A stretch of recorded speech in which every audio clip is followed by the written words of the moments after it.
Morning, everyone.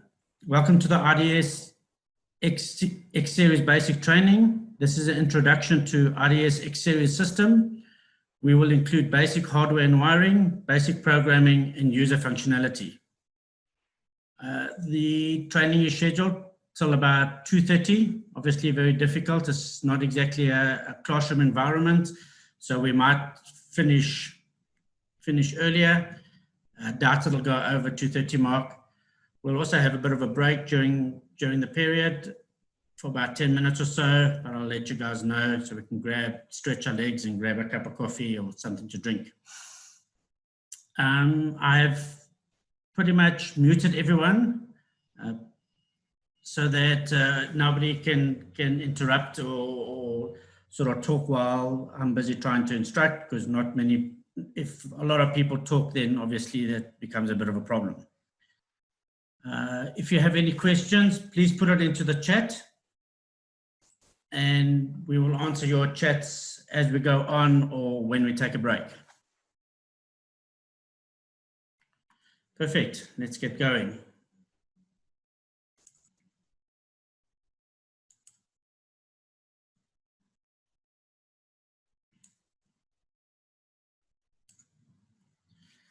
Okay, so IDS XSeries features 8 keypads and partitions, up to a maximum of 8 keypads and 8 partitions that can be independently controlled. 64 zones, each zone expandable to 64 fully programmable, end of line 3K3 supervised zones and dedicated panic zone. 5 outputs, 5 programmable onboard triggered outputs, expandable to possibly 57 outputs. Auto arm, panel can be programmed to arm daily at a predetermined time or based on no movement. Non-volatile memory, retaining all programs and 1,000 event log data in the event of power failure.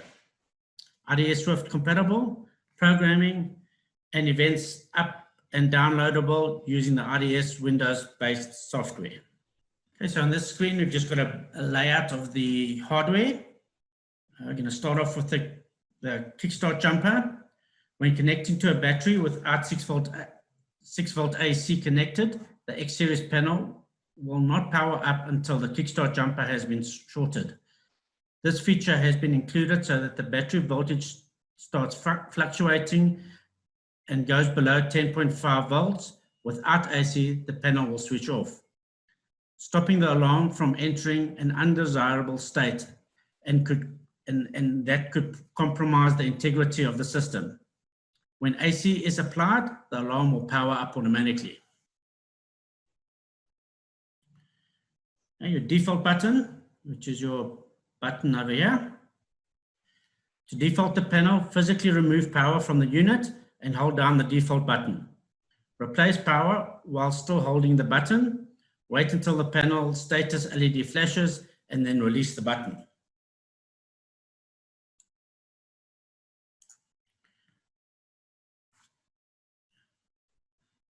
Your status LED, which is your little status LED over here.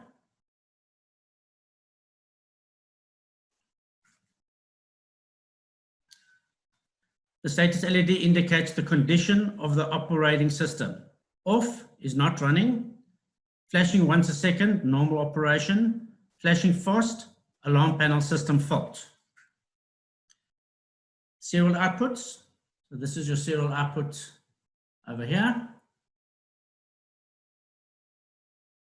The serial connector on the XSeries panel, version 2.10 and up, can communicate with any device that has the IDS serial protocol incorporated into it.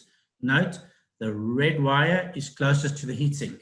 So always your red wire, your device, must be closest to your heatsink, which is this panel that you see over here.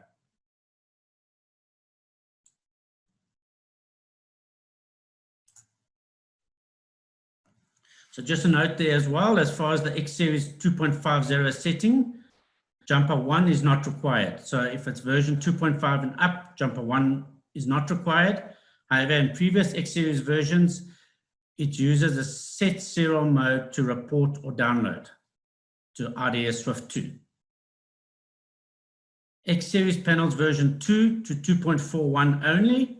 Jumper 1, which is your jumper over here. Jumper 1 closed to enable serial reporting. Jumper 1 open to allow IDS Swift 2 to connect. Your programmable outputs, which are these. 5 positively triggered outputs that can supply 80 milliamp of current. By default, output 1 will pause if a panic or duress is triggered. Output 2 will pulse if a burglary condition is triggered. Output 3 will latch on when the system is away armed. Output 4 will pulse if a fire condition is triggered. Output 5 will pulse if a medical condition is triggered.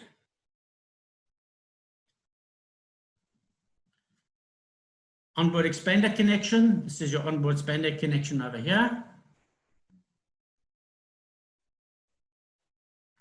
The number of zones on an X64 and X16 panel can be expanded via zone expanders.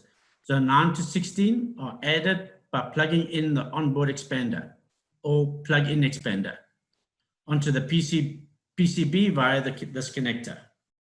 So it simply just plugs in, and then you've got a securing screw over there, which can, this is your expander over here, and that just plugs in over there and secures over there.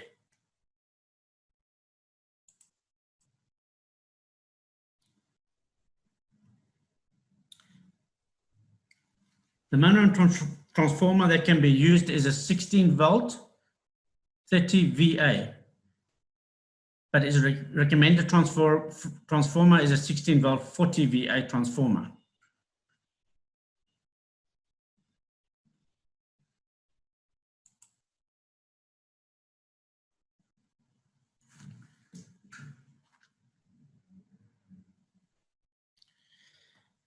The TX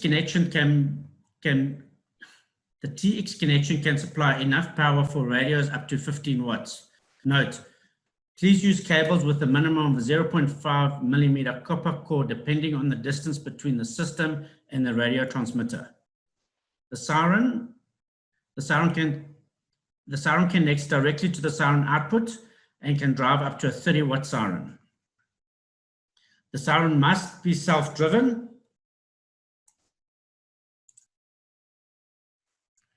Sorry about that. The Siren must be self-driven. The Siren output just supplies 12 volt DC and not an audio sound, and therefore you cannot use a standard speaker for the Siren.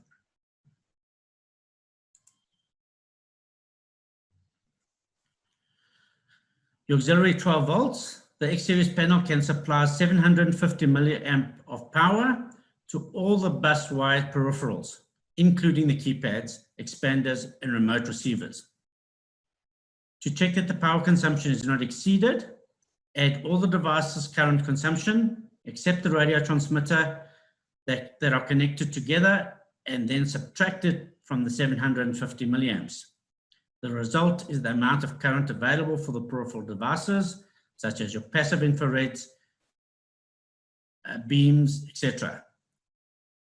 If 750 milliamp is exceeded, this will take current away from the battery charging circuit, and the battery may never fully charge. Telephone connections. The line coming into the building must go directly into the alarm panel and then into the telephones. This will stop any attempt to disrupt communication by taking the phone off the hook.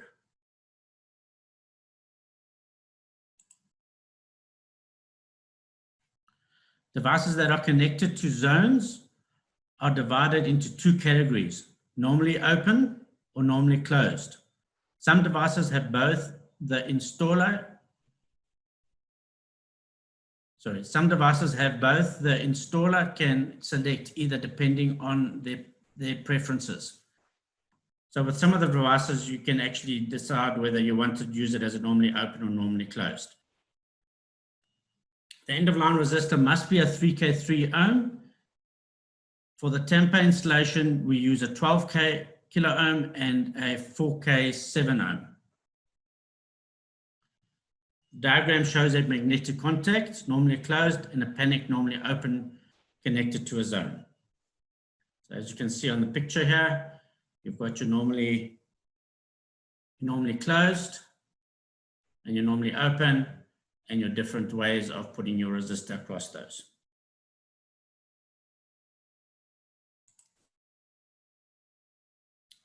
Your keypad bus, all devices connected to this bus should be connected in daisy chain format. In other words, one after the other. For the best results, though the X-series panel does not need to be in the beginning or the end of the daisy chain. All X-series keypad bus devices must be powered from the X-series panel unless an IDS 485 bus isolator is used.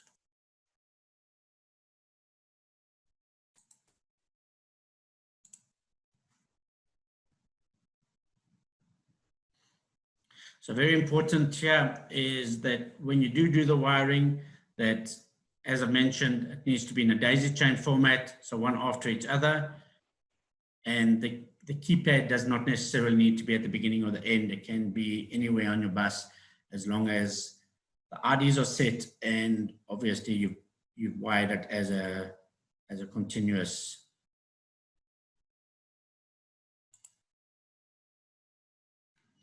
Expanders.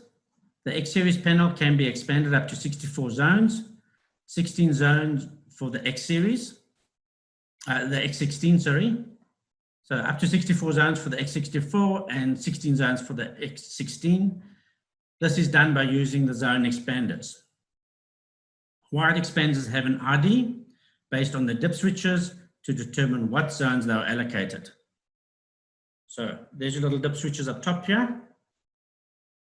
And depending on how you set those dip switches, which I'll run through with you now, will depend on which zones they're going to be programmed as. So dip switch 1 on will give you zone 17 to 24. Dip switch 2, zone 25 to 32. Dip switch 1 and 2 will give you zone 33 to 40. Dip switch 3, zones 41 to 48. Dip switch 1 and 3, zones 49 to 56. And dip switch 2 and 3 will give you zones 57 to 64.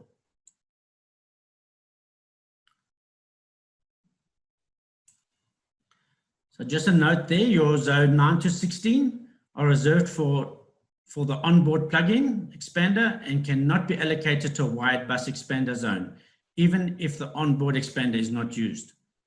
So your onboard expander, which we mentioned earlier, is automatically reserved for 9 to 16. And even if you don't have it on board, you can't actually replace it with any of these. So you can start off with zone 17, which is with dip switch 1 on. You can start with 17 to 24 and then expand it to obviously 64 zones.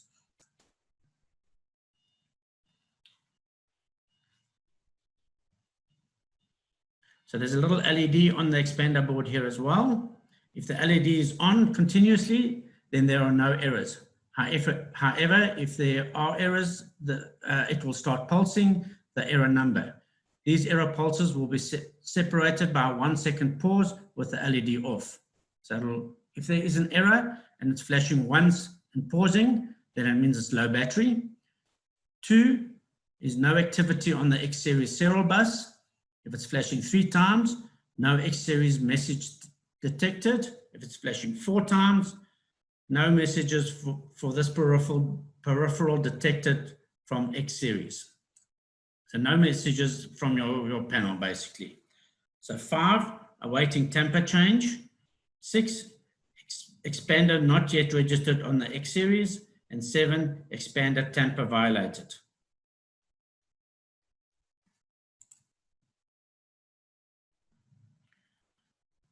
Okay, so this is your keypad. The X-series panel supports a total of 8 keypads, which can be either LCD or LED. They are wired into an X-series keypad bus as shown.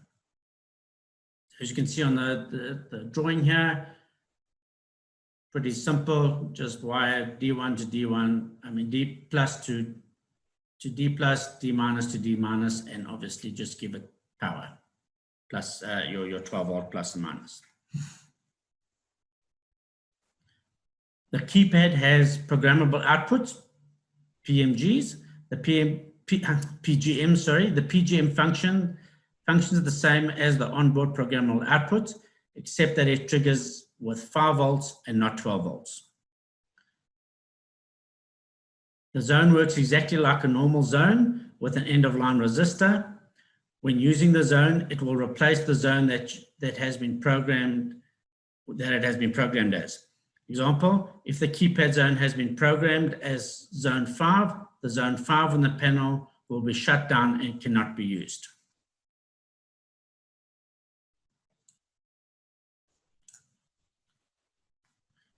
Keypad enrollments. All new keypads connected to the X series will need to be enrolled. An unregistered LED keypad will have all LEDs flashing, and an LCD keypad will display unreg, as shown in the example. As you can see here, this is a LCD keypad. It'll just show as unreg. So to register the keypads, simply just press the hash key to enroll the keypad to the X series panel. Keypad IDs are assigned to the keypad on enrollment in the order of enrollment from keypad 1 to keypad 8. So whichever way you press the first keypad, if you hold the hash down on the first keypad, that'll be ID1. The second, hold the hash down on the second keypad, that'll automatically become ID2, and so forth. Third keypad, ID3, and so on.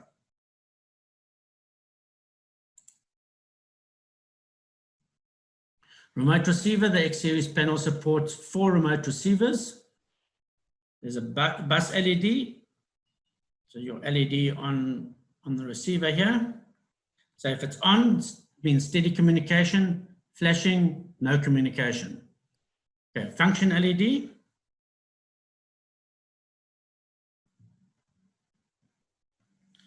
Different flashes are displayed for the mode that the receiver is in, standby, learn, etc.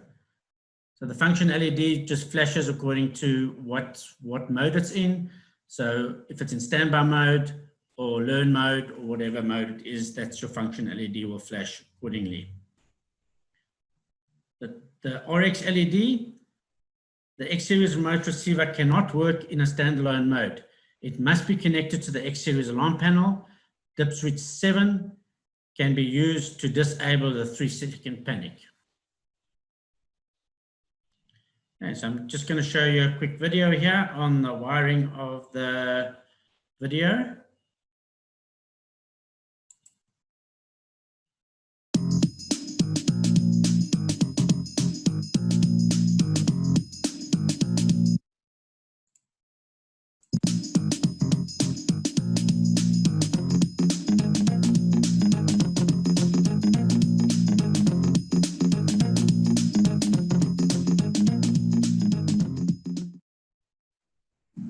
The X series alarm panel comes with 8 onboard zones, which can be increased to as much as 64 zones with the addition of expanders.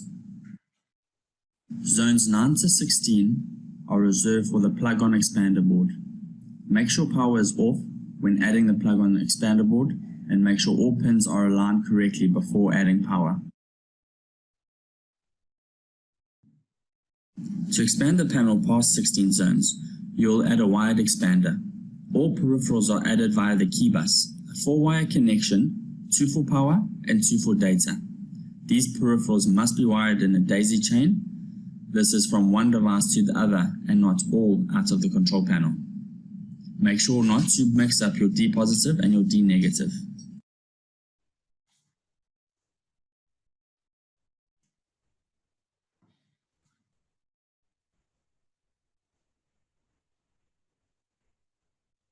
Other peripherals can include a wireless receiver or a remote receiver, among others.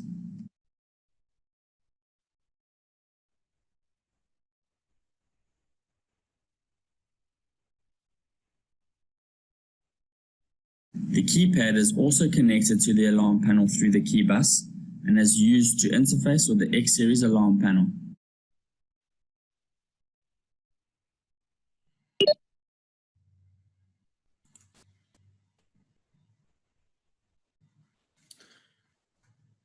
Okay, hardware defaulting. To hardware default the X-Series, the IDS XSeries panel, remove all power from the system. Press and hold the default button and apply power, either 16 volt AC or 12 volt DC. Keep the button depressed until the status LED flashes. After the status LED flashes, release the button and the system is reset to the factory defaults.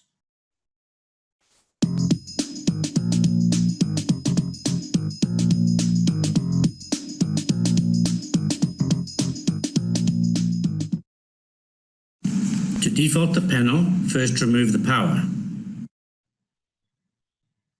Then hold down the default button while powering up the panel. Hold the default button for about 3 seconds.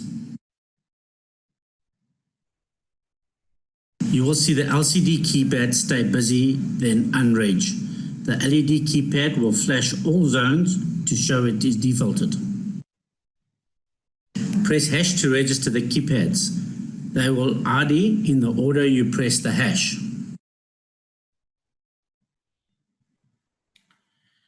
Okay, so just to give a bit of a rundown of the different keys on the keypad.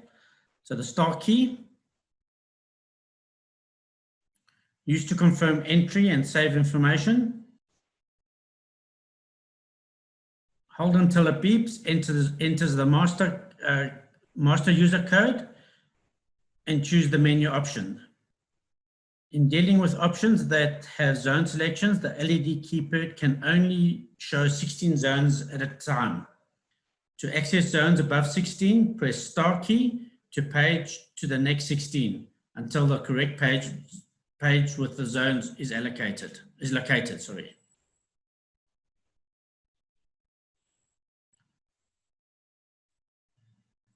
Hash key is to clear or exit.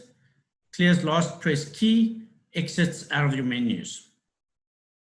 Your scroll keys, so these are your panic and your medical, which we refer to as scroll keys. The panic key scrolls forward and the medical key scrolls back. So you can scroll through your menus on some of the options. Reading numerical values stored in a location via the LED keypad. When using the LED keypad, values will be displayed in a binary format. Every zone is given a value which needs to be added together to make up the value in this location.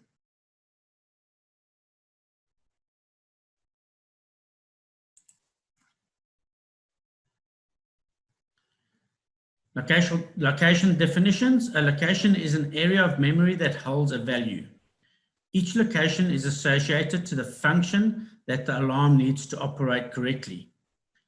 These locations have options, other locations, or different data that can be entered to allow the customization depending on the property being protected and the monitoring company. A standard location is an area of memory that holds a value only. To program a standard location, enter installer mode, hash 9999*. This step is only required if you are not already in the installer mode.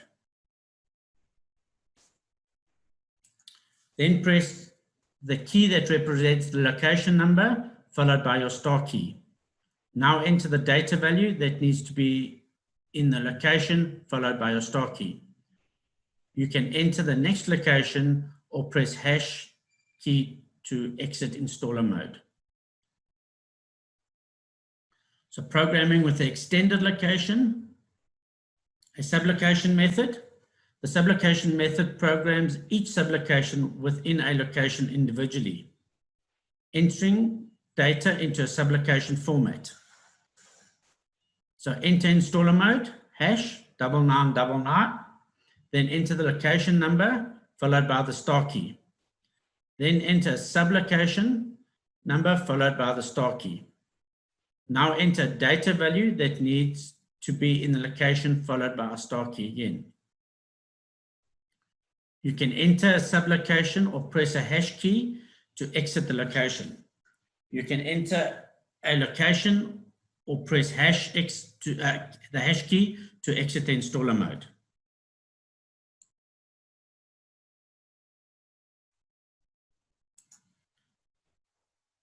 The string method programs all sublocations within a location at once. Entering the data string. So enter the location, example 1 star. Now enter the complete string of data. For example, for zone 1, if you wanted to program it as an entry exit, etc., etc. So you can do that as a string. You'll just enter 1 star, and then you'll go 01, 02, 04, 04, 04, 10, 05, 03, and star. So that'll program your zones for their actions all in one complete string.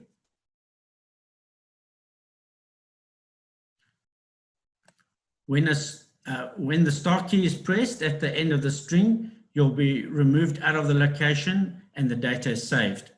If there is an error, you will hear 3 beeps and will remain in the location to re-enter the data. So if there's something that wasn't quite right, it'll give you 3 beeps and then it'll remain in the location. You can just put in the data once again. Okay, so as far as a bitmap location is concerned, a bitmap location holds many options within a single location.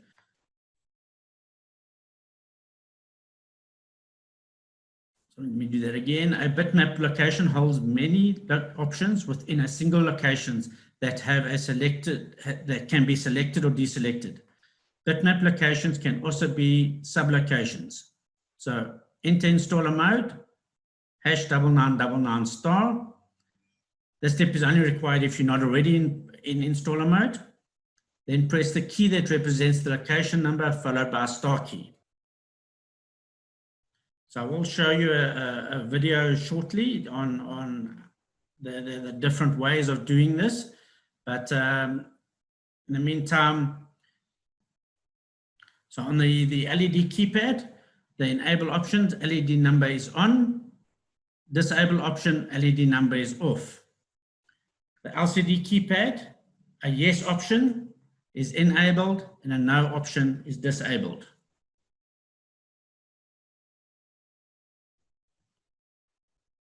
To enable or disable an option, press the number corresponding to the option, then press the star key. The number will come on if it was off and go off if it was on. On the LCD keypad, when the star key is pressed, you'll be taken to the option you have to choose. This will show you the current value, and if you want to then change the value and press the star key. You can also scroll through the options using your scroll keys like we mentioned earlier. Continue with any other options you wish to change.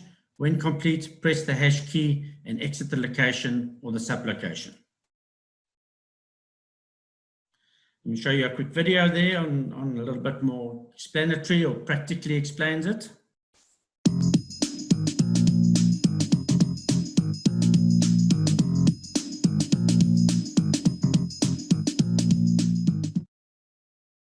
There are 3 types of locations on the X series panel. A standard location that is demonstrated here on location 15, where there is a location and a single piece of data.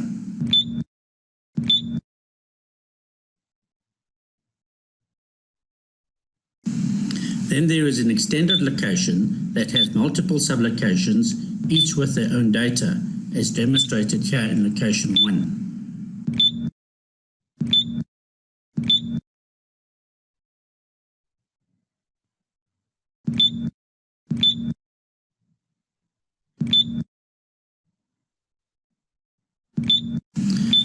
Finally, you get a bitmap location which has multiple options to turn on or off as seen in location 16.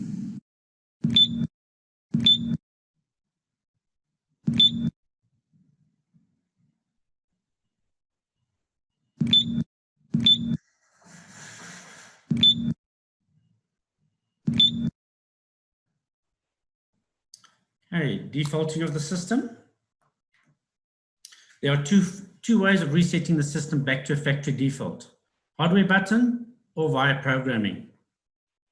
So location 0 has 7 options.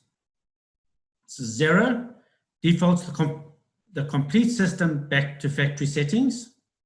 1 will default the primary master user code back to 1234 or 123456 if 6 digits are being used.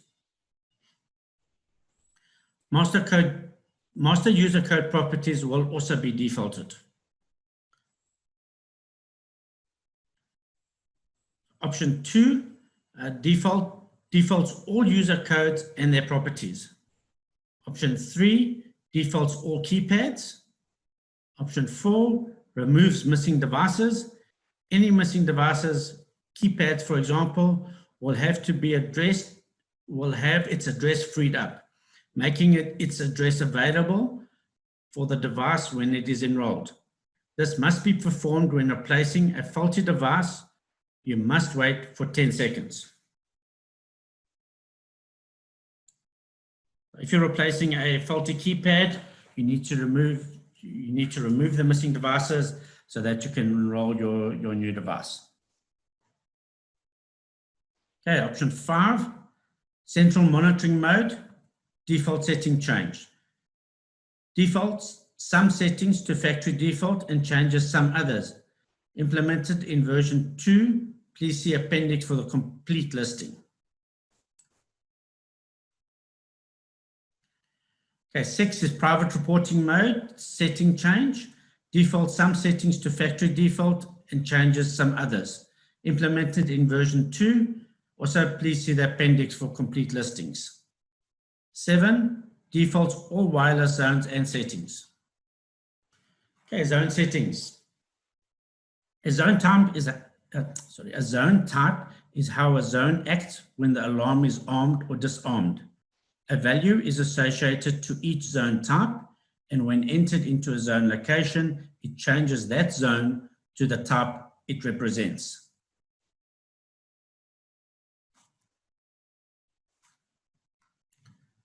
So 00 is disabled.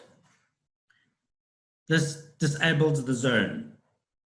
01, primary entry-exit zone.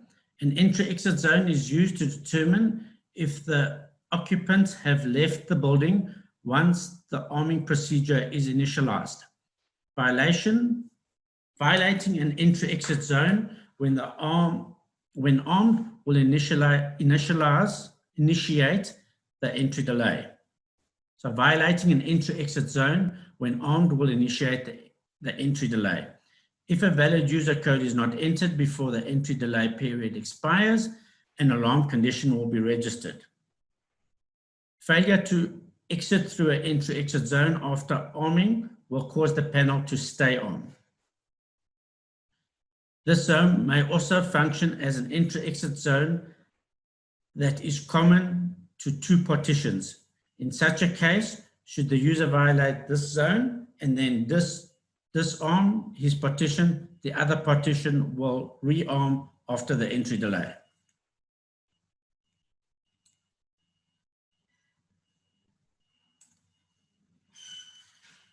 Okay, so 02 is your follower zone, or just 2, follower zone.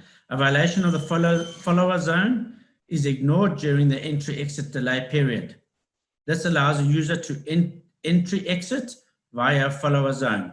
A follower zone will behave as an instance zone if the panel is armed and an entry-exit zone is not violated prior to the violation of a follower zone.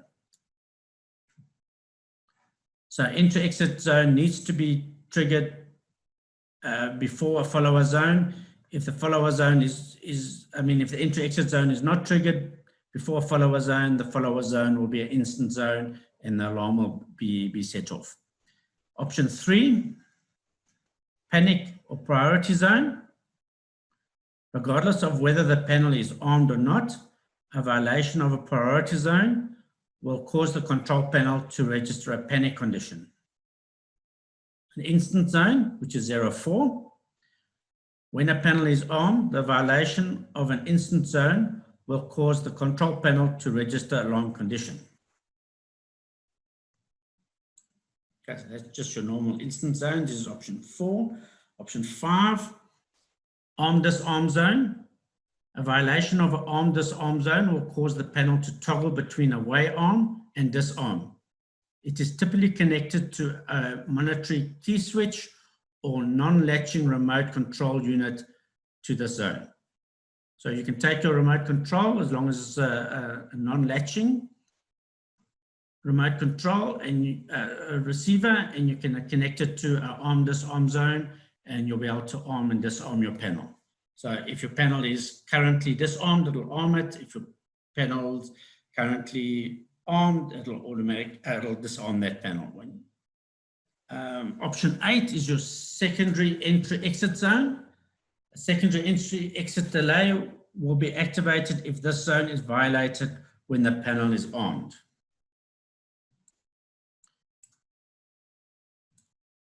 So 9 is your instant fire zone. This zone will trigger on the first violation of a smoke detector.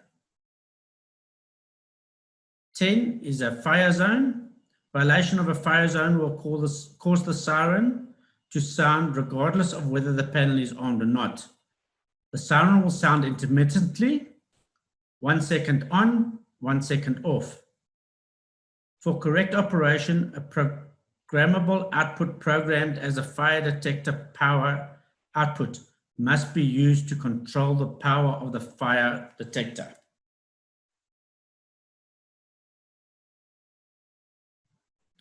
So 11, tamper zone.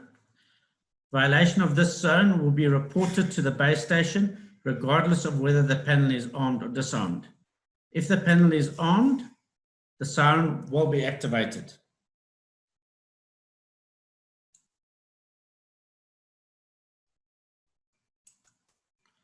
Okay, 12. Option 12 is your 24-hour alarm zone. This works the same as a panic zone, except that it reports as a 24-hour zone. Okay, 13 is your warning zone. When the panel is armed, violation of a warning zone will cause the siren to beep. The violation is logged in the event log, but is not reported to the base station.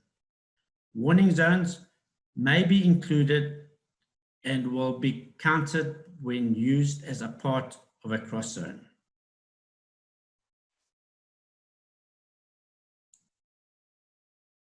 Okay, 15, outdoor instance zone. When the panel is armed, the violation of an outdoor instance zone will cause the panel to register an alarm condition. Sorry, let me start that one again. When the panel is armed, the violation of an outdoor instance zone will cause the panel to register an alarm condition. The only difference to the instance zone is that the contact ID zone code sent to the control room. So the outdoor zone is still an instance zone and has the same alarm, will act as the same as a instance zone, except that the only difference is the contact ID code that is sent actually to the control room is for an outdoor instance zone rather than just an instance zone. Allocation 1 to 8 have 8 sublocations, 1 for each zone number. Location 1 for zone 1 to 8. For 1, 8 location 2 for zone 9 to 69. Okay, sorry. Let me just reread that one for you. Location 1 to 8 have 8 sublocations, 1 for each zone number. Location 1 for zone 1 to 8, location 2 for zone 9 to 16, and so on. Zone 1 to 8 are the only zones programmed with zone types. So as default, zone 1 to 8 are the only zones programmed for zone types. All other zones must be programmed and allocated to partitions.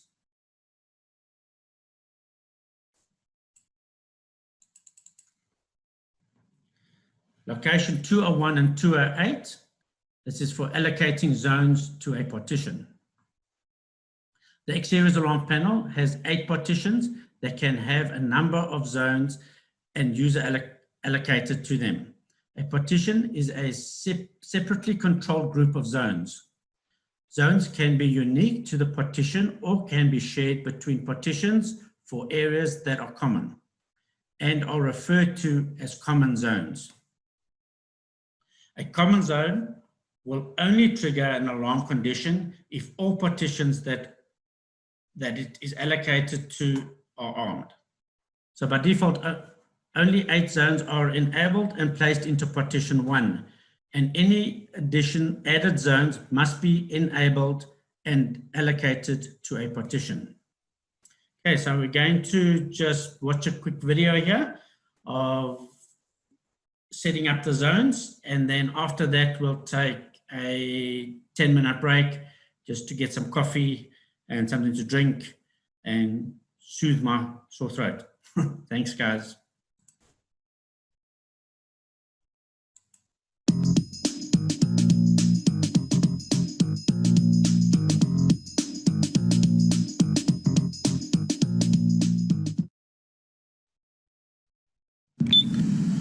By default, zones 1 to 8 are enabled. Here we are giving each zone from 9 to 16 zone types in location 2.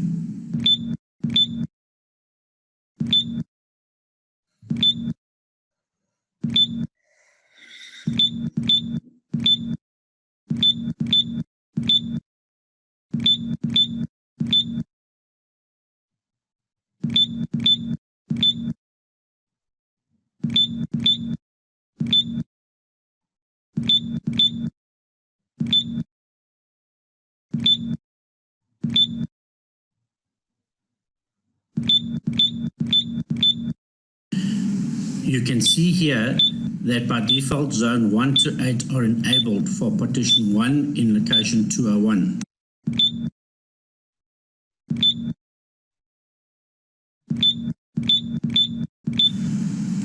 Here in location 202, we are enabling zone 9 to 16 for partition 2.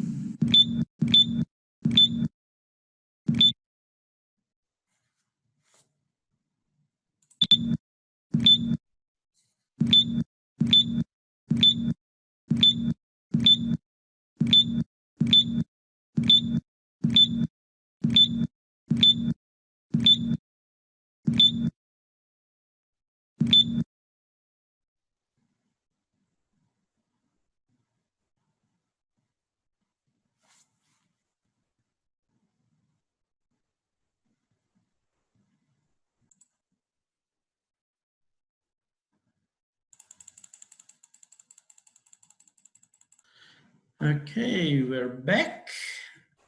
Hope everybody's got their coffee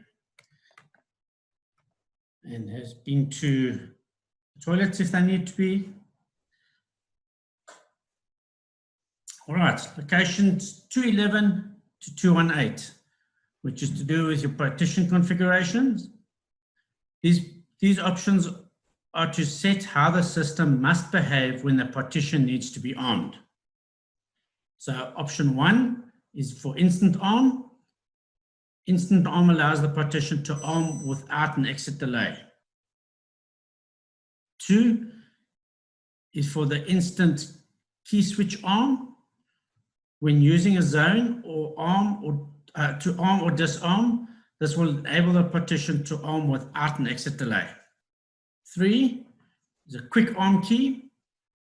This is to disable the pressing of the 1 key to start the arm cycle instead of inserting a user code. So 4 is your quick away arm key. This is to enable or disable the pressing of the 5 key for the stay zone, for stay arm, sorry. So 5, auto stay arm. If no exit zone is triggered, When arming with a user code and no entry-exit zone is triggered, then the partition will automatically arm in a stay mode. Okay, auto stay arm if no exit zone is triggered when arming with the with the key switch. So option 6 is an auto stay arm if no exit zone is triggered when arming with the key switch. When arming using an arm disarm zone and no entry exit zone is triggered, then the partition will automatically arm in stay mode. Okay, force arming. This will bypass any triggered zones, allowing the system to arm even though there are triggered zones. So this we also use with caution, because if a zone is already triggered and you force arming it, then there's no protection of that zone as it's already been triggered. So there's no protection of that zone if you force arming. So 8, zone bypassing. This enables or disables the ability for a user to bypass zones using the 9 key. Option 9, arm with zones in an entry route violated. This allows movement to take place if in a follower zone and an entry-exit zone to be violated when you are about to arm. Okay, option 10. Option 10 is your siren toot. When a partition arms with a away arm, the siren will give 1 toot to indicate that it is armed. 11 is a siren toot on disarm. So when the partition disarms from being away armed, it will toot twice. So 10 is for arm, it'll toot once. 11 is for disarm, it'll toot twice.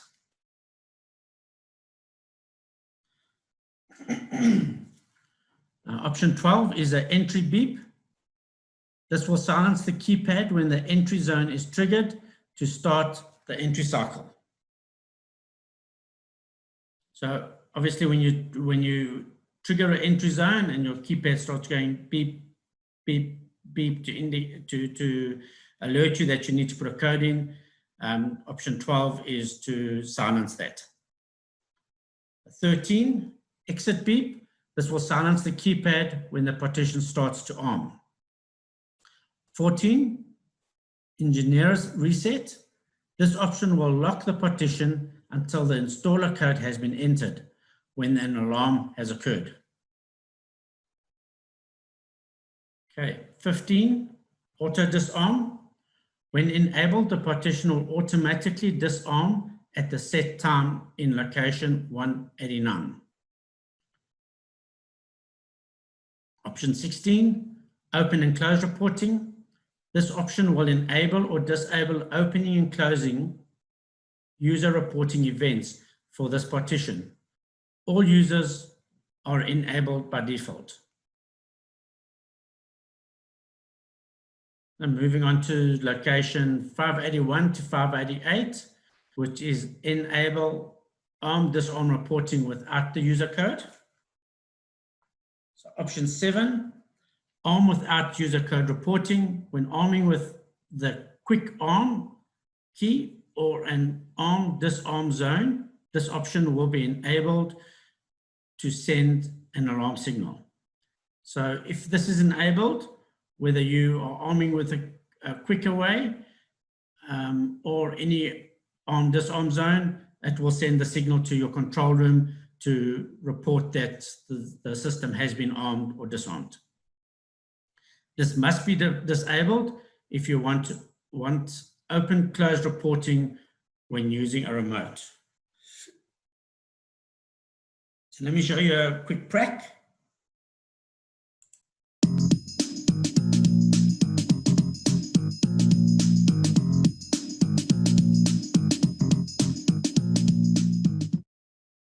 In this demonstration, we are going to turn Siren Toot on for partition 1, but not for partition 2. This is done by enabling option 10 and 11 in partition 211.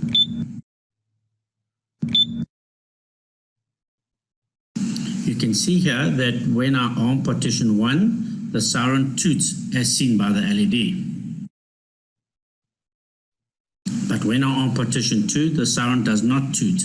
This is because each partition can have their own set of settings.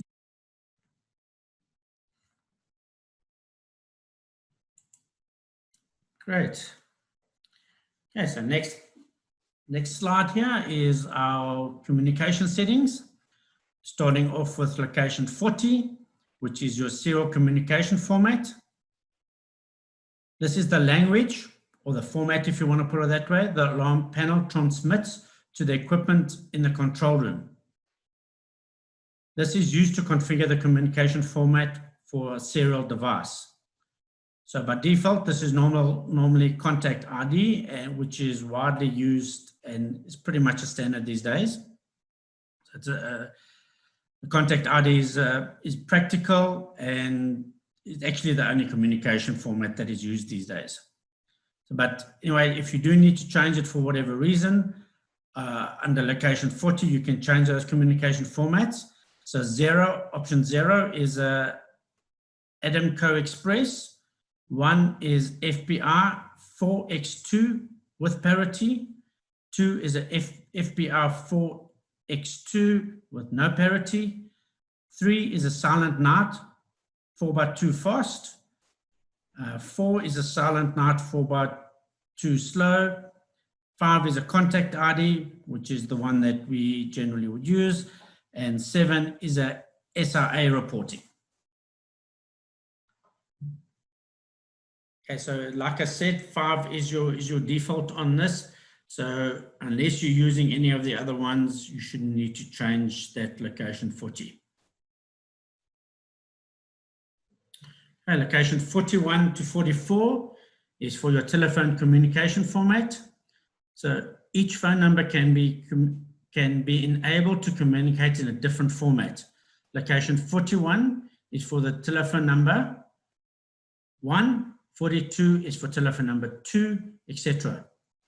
Same as the serial options. So a quick note there, for the contact ID and SRA formats, event reporting codes are automatically configured. Location 501 to 588 enables or disables reporting events for contact ID and SRA. All other formats, the reporting codes must be entered manually in location 300 to 373.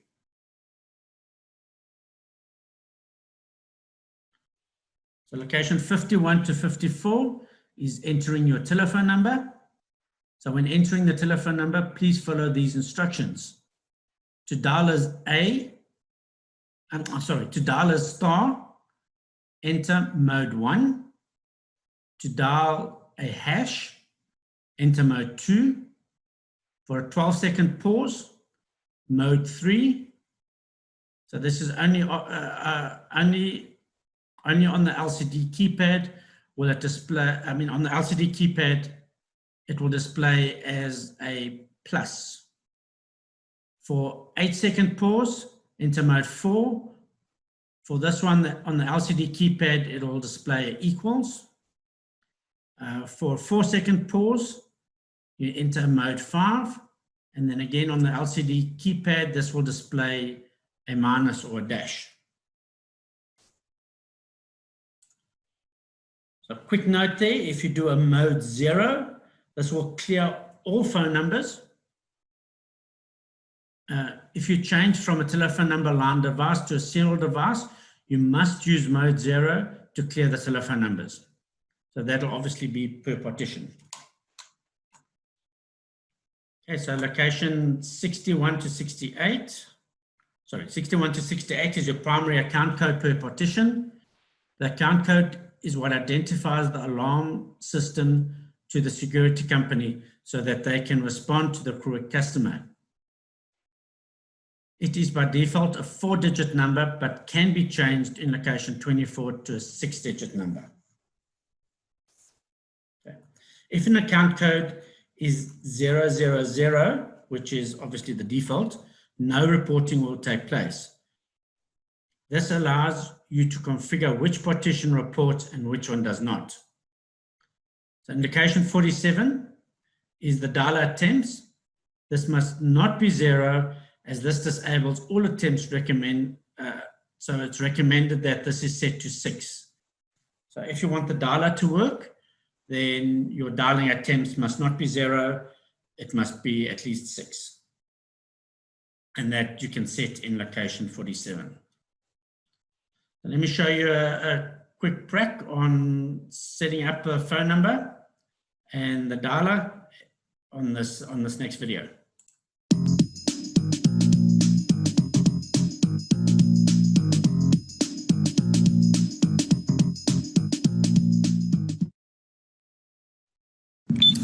To add a telephone number, you go to location 51 and enter the number the panel must dial.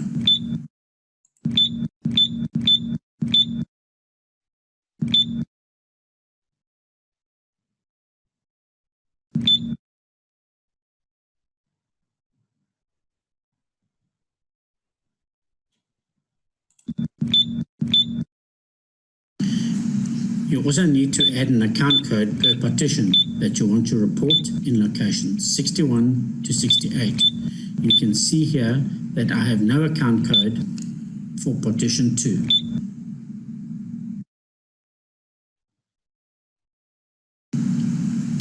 I am triggering a burglary for partition 2, and as you can see, the dialer light does not come on as there is no account code.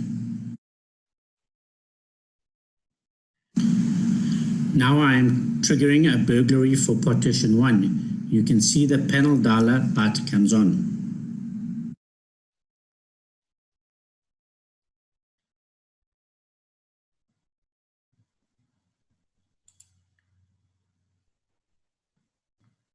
Right, so our next slide is keypad options and delays.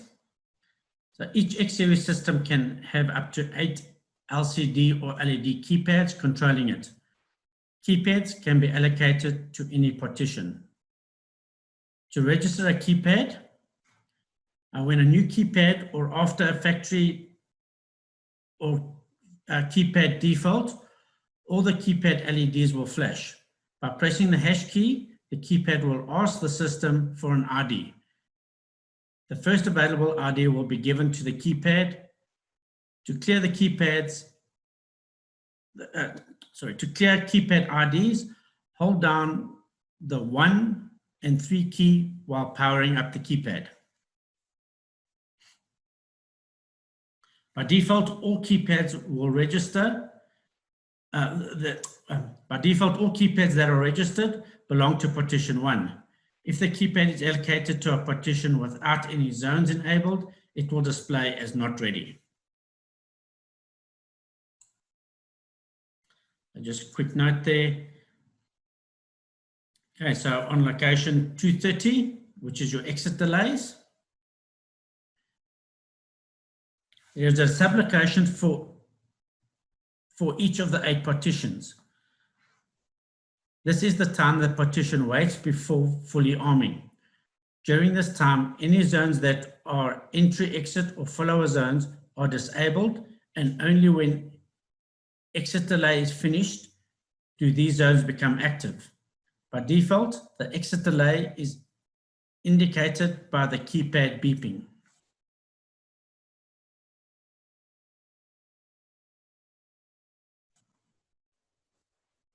Location 231 is your primary entry delay. There is a sublocation for each of the 8 partitions. This is the time a person has from triggering a primary entry exit zone to entering a valid disarm code before triggering the alarm. When the entry exit zone is triggered, it automatically disables the follower zone. There is a secondary entry delay, location 232, for a different entry time. So for location 240, which is your keypads and partitions, there is sublocation for each of the 8 keypads. Each keypad, when registered, will belong to partition 1. So location 251 to 258 is your keypad options, where each keypad can be set with the following options. So option 1 is your keypad timeout. If a keypad is made global, in other words, the keypad will be able to view other partitions on the system. This option will automatically return the keypad to its home partition, which is programmed in location 240. So option 2 is the keypad sleep mode. If this is enabled, the keypad will switch all its LEDs off after the time programmed in location 22. Press any key to wake it up. Okay, option 3 is a global keypad status. If this is enabled, the keypad can view any partition on the system. This option ties in with the option 1. So option 4, show all zones. If the keypad is set to global, this option determines if the user sees all zones or only the zones that belong to that partition. So 5, partition menu, shows all partitions if any of the following keys are pressed. 1, quick arm key. 5, your stay arm key. And 6, stay and go key.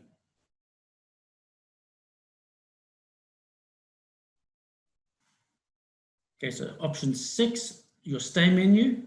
This option will ask for the profile number when the stay key 5 is pressed to on in a stay profile. Okay, sorry, option 7 is your buzz follower siren. Enable this option if you want the keypad buzzer to sound when the siren sounds. Okay, so global chime. If the keypad is set to global, this option will chime for chime zones in all partitions. And so we just got another video that we can show you guys practically how to set these settings.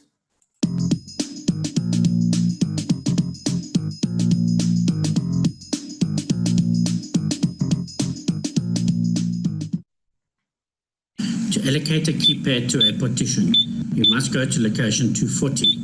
Enter the keypad number you want and then select the partition you want to allocate to that keypad.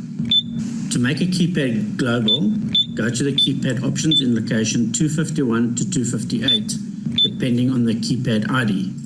Enable bitmap options 3 for the global keypad and bitmap option 4 to see all zones on that keypad.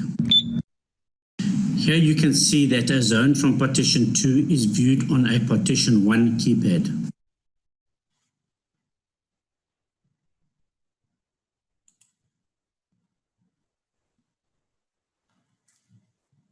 Okay, global settings. Location 14 is your global options. These options are global to the alarm system and affect all partitions. So option 1, cancel of the siren. This will allow any user from any partition to enter their code to stop the siren. So 2, keypad trouble beep. When this option is enabled and the system detects a trouble condition, the keypad will beep intermittently to alert the user. So option 3 is your telephone line monitoring. This will look for the telephone line voltage, and if the telephone line voltage goes missing, a trouble condition will be logged. And if another form of communication is available, this will be communicated if option 3 is enabled in location 571.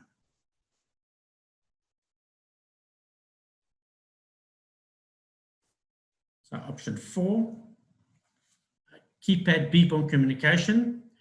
Whenever the alarm successfully communicates via telephone line, the keypad will beep to indicate a successful transfer of information. 5 is your keypad fire, medical, and panic keys. The keypad has a F for fire, M for medical, and P for panic keys. And this option enables and disables these keys.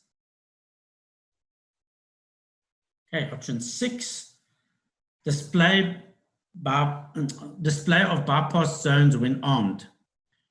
When the alarm is on and this option is enabled, the keypad will display all zones that have been bypassed. If disabled, then none of these will show. This includes stay zones. Option 7, siren delay. This will delay any sounds coming from the siren for a period entered into location 18. The alarm will still communicate instantly. So this is just the delay of the siren. So the alarm will still send the notification to the control room. So option 8, box tamper monitoring. If you have a switch on the alarm panel housing, so that if anybody opens the housing and the switch is triggered, the alarm panel will log an event and send a tamper signal if option 8 in location 571.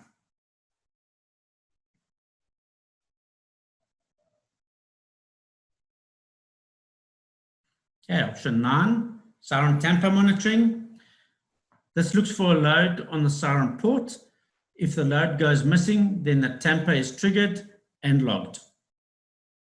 If option 4 in location 571 is enabled, a tamper will be sent to the monitoring company. Option 10 is peripheral tampering monitoring. For monitoring tampering on other devices on the system keypad bus. If option 1 in location 571 is enabled, a message will be sent to the monitoring station.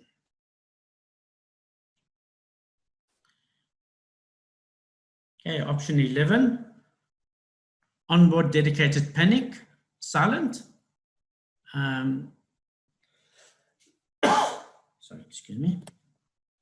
On the panel next to zone 8, there is a panic zone.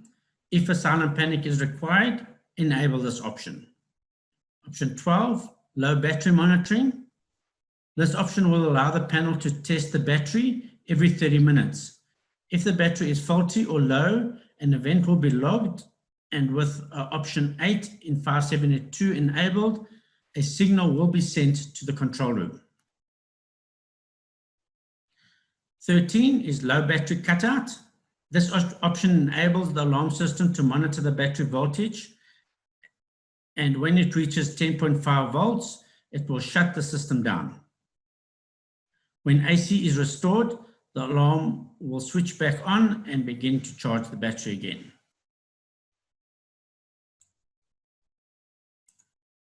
Option 14, bypassing the user code. If the area that is being protected is a high security area, this forces a user to insert the code before the zone can be bypassed. 15 is a dedicated panic bypass. This option will allow the user to bypass the dedicated onboard panic zone. The panic zone is bypassed using the zone number 65. Option 16, cancel panic via remote transmission. If a panic has been triggered, this option will allow or deny panic violations to be reset via the arm disarm button on a remote transmitter. If off, only a user code entered on the keypad will cancel the panic condition.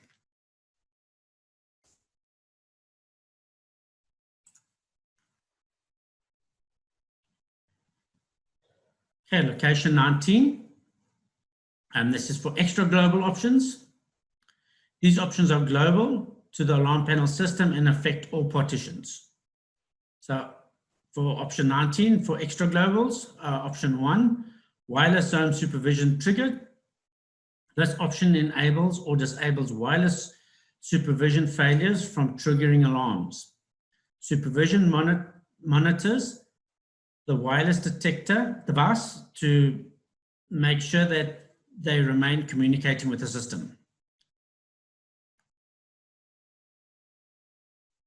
Option 2, voice login lockout.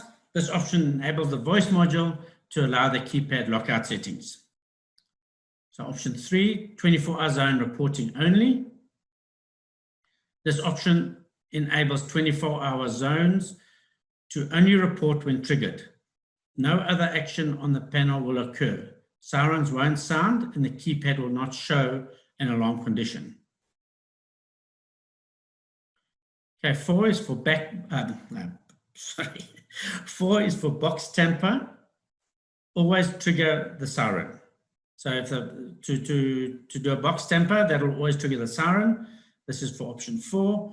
This option will trigger the siren when the box tamper is triggered, whether the system is armed or not. Option 5, bus-wide peripheral tampers always trigger the siren. So bus-wide peripheral tampers always trigger the siren.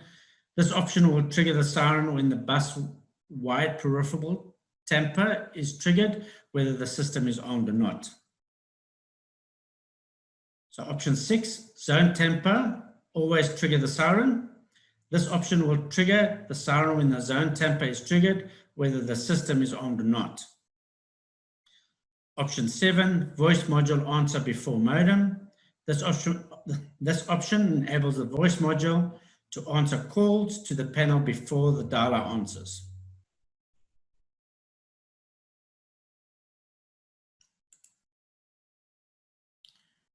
Yeah, next slide is to do with security options.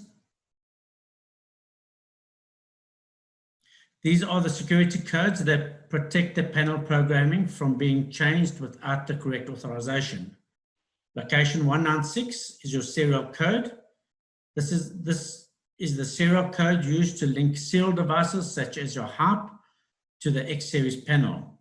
Once the serial device is connected and running, enter a 6-digit code into this location. Location 197 is your installer code. This is the installer code we have been using throughout the training to change the settings. Which is obviously so the installer, the 197 is where you go change your installer code. So its default is 9999. Do note that it is very important to change the installer code to minimize the risk for somebody changing any settings.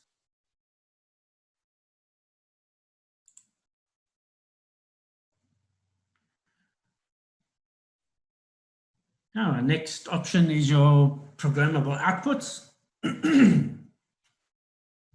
Outputs are normally used to trigger communication devices like radios with a voltage.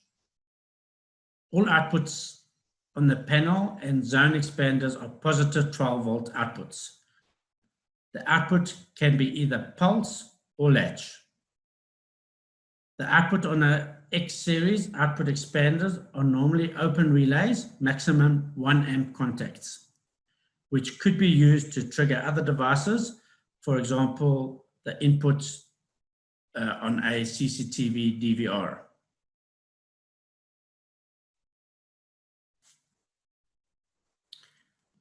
Definition. Okay, so the definition of a pulse. So pulse is when the output goes from 0 volts to 12 volts and then back to 0 volts. Much like a spring, if you compress a spring, and you leave it alone, it will automatically start to decompress again and go back to its original state. Whereas a latch is when the output will go from 0 to 12 volts and stay there until something else tells it to go back to 0 volts. For example, switching on a light switch, you're switching the 220 volts on, you switch it off, you're switching the 220 volts back off again. Okay, PGM output address. The X-Series alarm panel has 5 physical outputs on the main board. Supports 2 output expanders and 8 outputs, of 8 outputs each. And each of the possible 8 keypads has an output. Plus, the X64 system can have up to 6 expanders with 2 outputs per expander. PGM output actions. When allocating an output to an event, an output action must also be entered so that the system knows what to do when triggered. The action can be either a pulse or a latch, as we're going to discuss below. Okay, so 0, 0 is set output high from 0 volt to 12 volt. 0, 1 is the set output low, so reset it or off from 12 volt to 0 volt. So 0, 2 is pulse output high from 0 volt to 12 volt and then back to 0 volt again. Or 3 is pulse output low from 12 volt to 0 volt to 12 volt.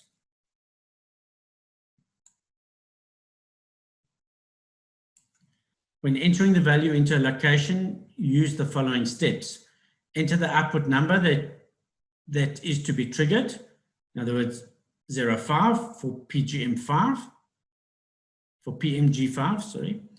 Then enter the location to be performed, 02 for pulse output high. Only once the output number and the action have been entered, press the star key.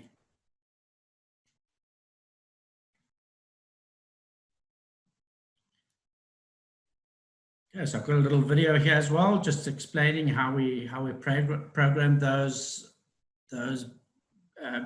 PMGs.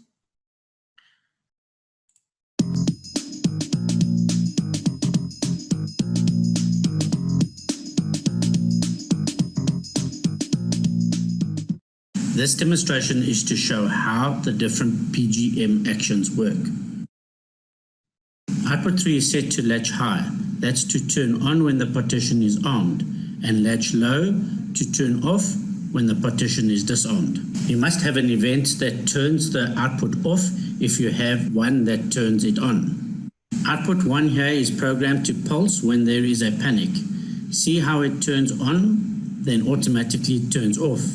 This timing is also programmable. So we will have more detailed training on the PGMs in the X-Series advanced training.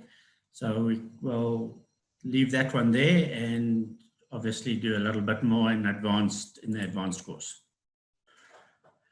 Okay, so to go through the user options, which they can do off the keypads. So the one key is your quick away. By pressing this key until the exit beep begins, will away on the system without having to enter a user code. The 2 key is a chime. This is to enter which zones are to beep the keypad. If they are violated while the system is disarmed. So the key is the chime will. Sorry, I seem to have lost my mouse here.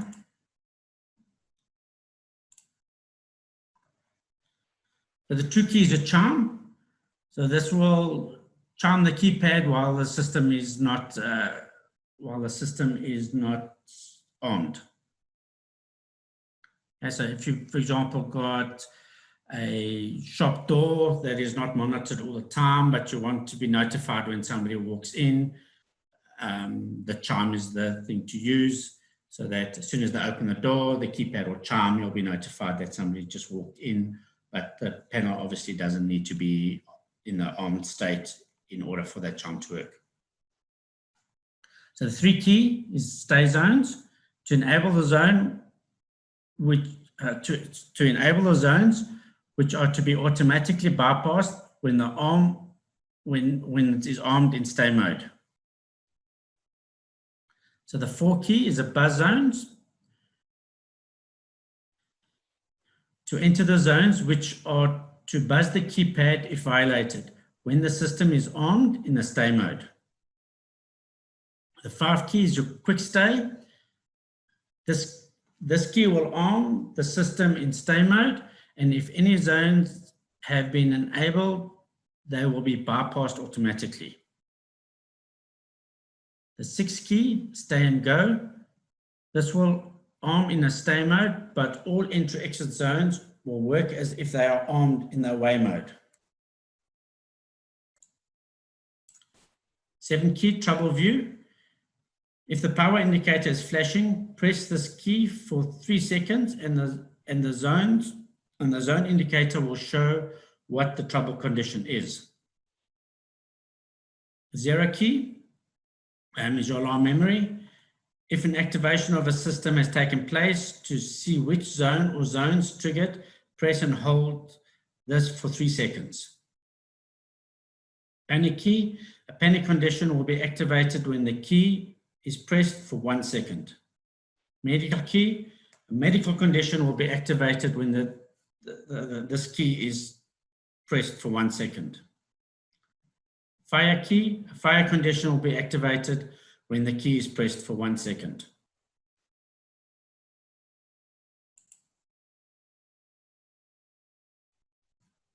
Okay, continue with user operations. Away arming. Away arming is when the system arms with all entry-exit zones actively monitoring any violations to trigger an entry-exit cycle. The entry-exit cycle is the the entry-exit cycle is the time program to allow the person to either exit or enter and insert a user code without the system going into an alarm state. There are 2 ways of arming the system: either enter the user code and exit through an entry-exit zone during the alarm cycle, or press and hold the 1 key until the exit delay begins and then exit.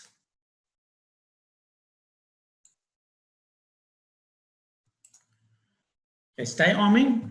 This option is when somebody is inside the premises and the system must be armed, but certain zones must not trigger when someone enters that area. Stay armed, when set up, will automatically turn off bypass those areas that have movement once armed. How to stay armed? Press and hold the 5 key until the system arms. Enter the user code and do not exit. Or the other option is obviously to enter the user code and do not exit. So either hold the 5 key down until you go into stay mode, and that'll bypass your zones according to what you've got set up, or you enter the code into your user code and then don't exit through an entry-exit zone. So how to create stay zones? Press and hold the 3 key, the 3 or the stay key until it beeps. Select the stay profile you want to create or edit. So you have obviously 4 different stay profiles, which we'll get into on the advanced training, but you can edit that or add that stay profile. So you hold your 3 key down until it beeps, select the stay profile that you want to create or edit, enter each zone to be bypassed until complete, then press your hash key to exit. Okay, buzz zones. A buzz zone is only active when the alarm is armed in a stay mode. A buzz zone, when opened, will buzz the keypad for 30 seconds, allowing a user code to be entered to disarm the system. Before going into an alarm condition. Note, if the zone is flashing, this indicates a zone that is selected as a stay zone. When entering this option, you will not be able to select these zones as buzz zones.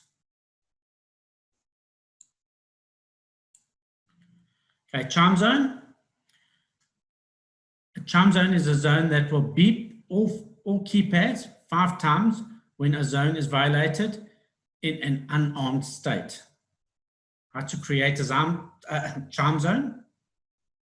Press and hold the 2 key or the chime zone key until it beeps. Enter each zone to be the chime zone until complete for zones 1 to 16. To access 17 to 32, press the star key. When complete, press the hash key.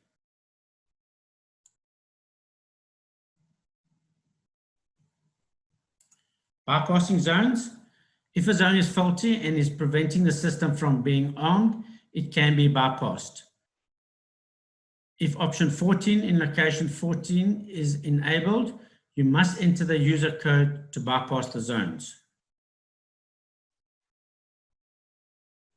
So to program that, you press and hold the 9 key or bypass key until it beeps. Enter user code if needed, followed by a star key.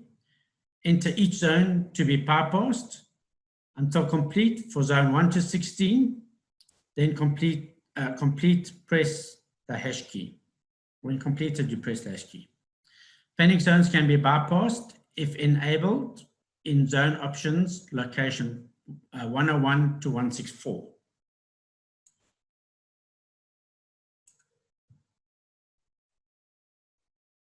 Okay, for the alarm memory. The alarm memory will hold information from the last time it was armed. When the alarm is armed again, the memory clears and will store information from that alarm system for that alarm system arm period.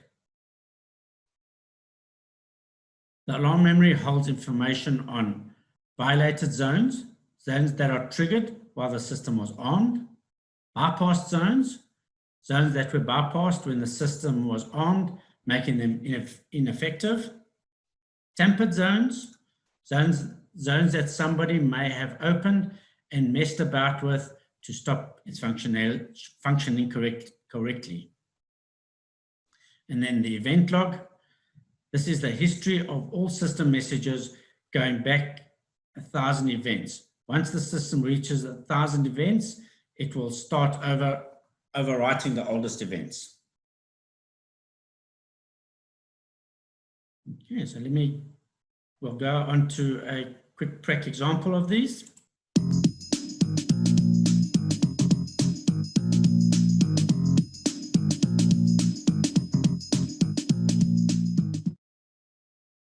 When you stay armed, you automatically bypass pre-configured zones. You can have up to 4 different state profiles that allow you to bypass different zones. First, you must choose what zones to bypass in your state profile. You do this by holding the 3 key until it beeps and enabling the zones you want bypassed.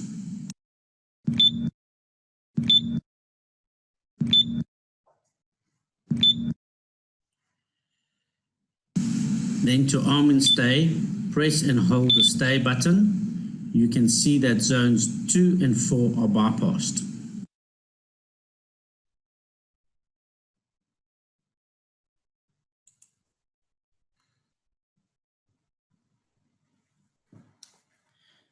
Okay, so continuing with our user codes. So option 0, adding user codes. User codes can be added sequentially or via slot numbers. Option 0 adds users sequentially as you type them in. If user codes have been deleted previously and this option is used, the first empty slot will be filled, then the next. So for example, if you press and hold the star key for 3 seconds, enter a master code, followed by your star key, enter the value to add a user code, followed by your star key. Now enter a new user code, followed by your star key. Keep adding the rest of the codes in the same manner. When complete, press the hash key. So entering your user codes are pretty simple. You just add them in consecutive numbers as you want to add them. So that's all done in option 0. Option 1, changing a user code. To change a user code using option 1, the original user code must be known. So for example, if we want to change a user code, you enter the value to change the user code, followed by a star key. Now enter the user code, followed by a star key. And then when complete, you obviously just press your hash key.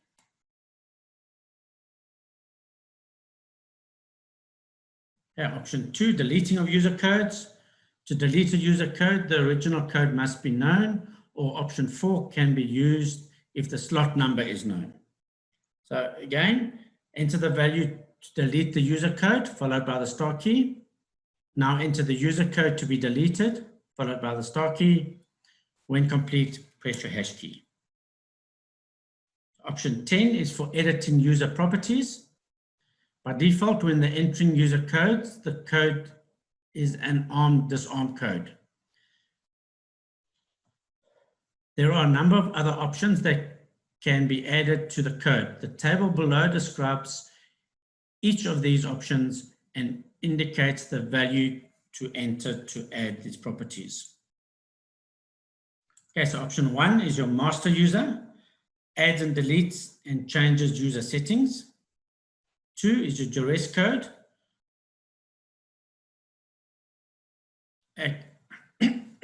Sorry, excuse me. A code that works exactly like a normal code, but sends a panic signal to the control room. 3 is your ARM/disarm code, which is a MAIDS code. This code can only disarm the system if used to arm the system.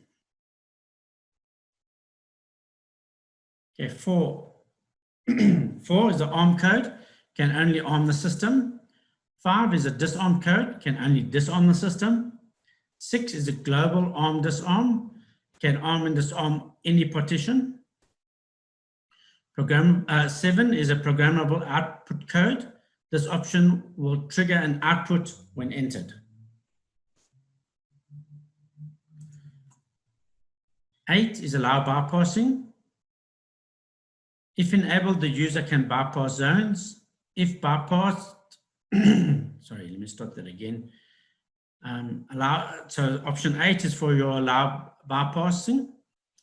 If enabled, the user can bypass zones if bypass with user code is enabled by the installer. Okay, option 9, voice module login. If enabled, the user can access the panel via the voice module. Okay, any codes between 2 and 128 that is a master code can only add users to the partition that it belongs to. The default master code can add to any partition. So if any code is set up as a master code from location 2 to 128, it can only add users to the partition that it belongs to.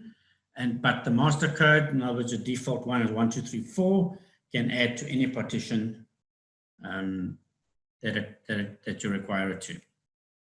So option 11, user partition allocation. By default, each user is allocated to partition 1. If more partitions exist, then users must be allocated to the correct partition or multiple partitions. So an example of that is you enter the value to call up the user code partition information, followed by the star key. So 11 star.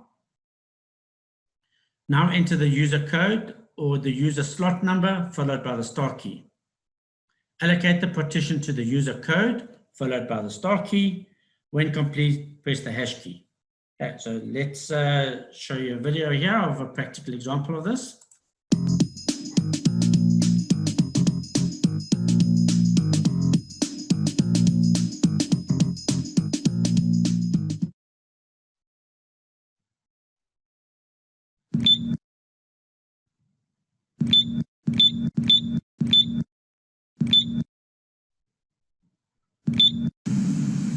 Here we are creating 2 user codes. You can create multiple user codes all at once.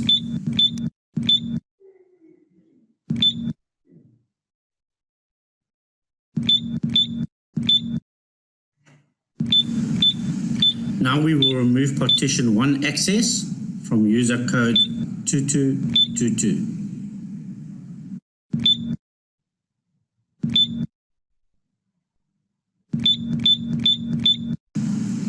We can arm partition 1 with code 1111, but we cannot disarm with 2222 as it does not have access to partition 1.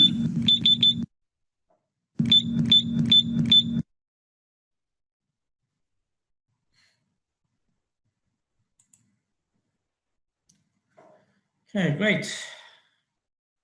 Remotes. The system can be installed with 4 remote receivers, and each will be allocated an ID. This is very important to learn. A remote transmitter must be done to a specific remote receiver. There are 2 ways to learn the remote transmitter to a user code. The standard method, using option 20. The standard method allocates default settings to each transmitter taught. Advanced method, menu option 21, which we're not going to be discussing today, but we will discuss in the advanced training. So we're just going to go through the options 20. So option 20, adding remotes, standard method. Each remote taught using a standard method will have default settings allocated to it. So for example, enter the value to add a remote using the standard method. So option 20, followed by the star key. Enter the remote receiver ID that the transmitter will be taught to, followed by the star key. So if it's receiver 1 or receiver 2, then just type in 1 or 2.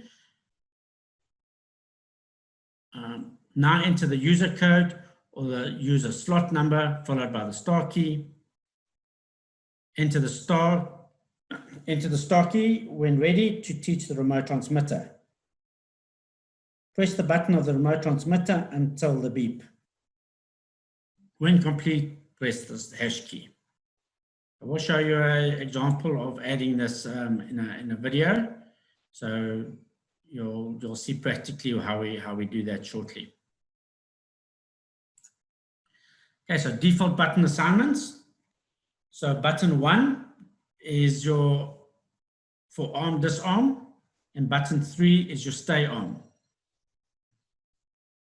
Any button held down for more than 3 seconds will cause a panic to trigger. And then option 22, deleting remote transmitters. Each transmitter is assigned to a user code. Therefore, to delete the remote transmitter, the user code must be entered. Okay, enter the value to delete a remote transmitter in option 22, followed by the star key. Enter the remote receiver ID that the transmitter was taught to, followed by the star key. Now enter the user code or user slot number, followed by the star key. When complete, press hash. So your button option 23 is your button properties. A button can be changed from the default settings by changing the properties. So option 1 is your relay 1, 2 is your relay 2, 3 is your arm disarm, 4 is your stay arm, and 5 is your panic. So let's quickly have a look at the video on a little practical video how to add these remotes.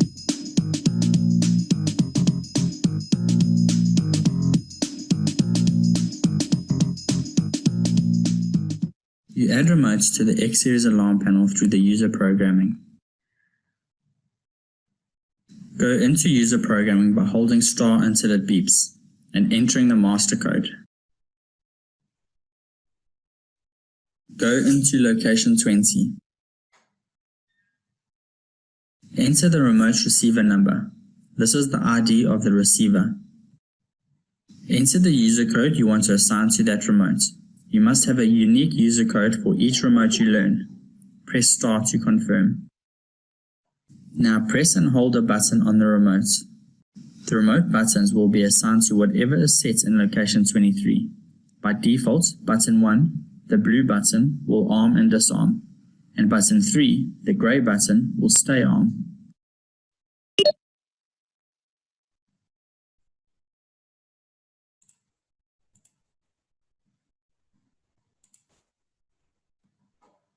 Okay, so to set your time and date on the panel is option 40 and 41, setting your time on 40 and your date on 41, and that's also done through your user menu. So So 40 is setting your time. The format is a 24-hour format, and the data is entered as hour, hour, and minute, minute. Option 41 is your setting the date. When the date is entered, the format is day, day, month, month, year, year.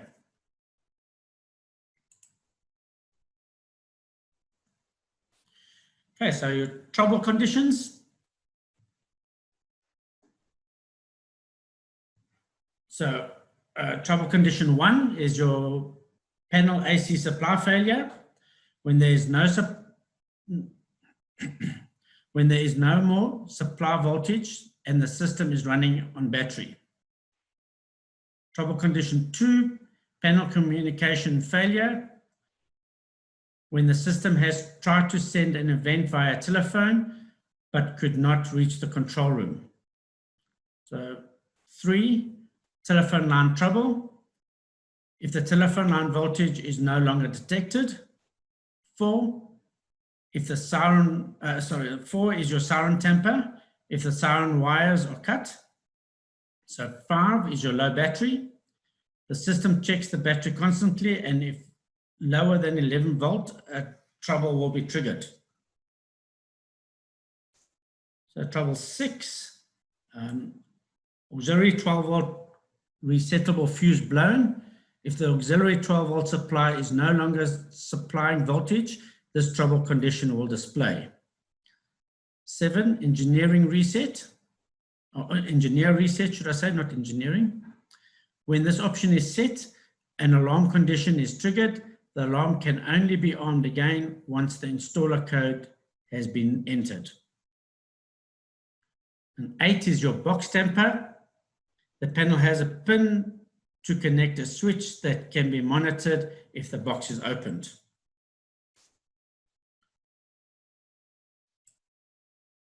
Okay, option 9 is your peripheral device temper. Any device that is tampered with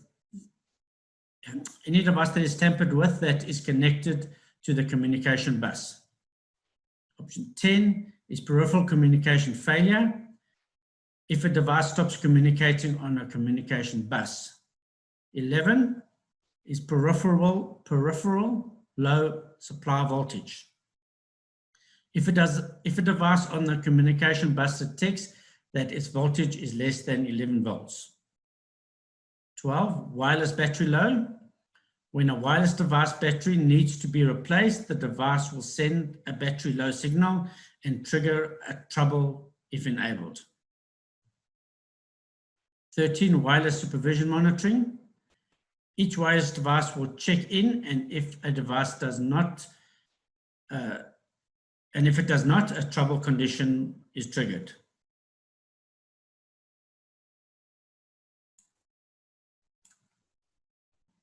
So 14 is wireless RF jam.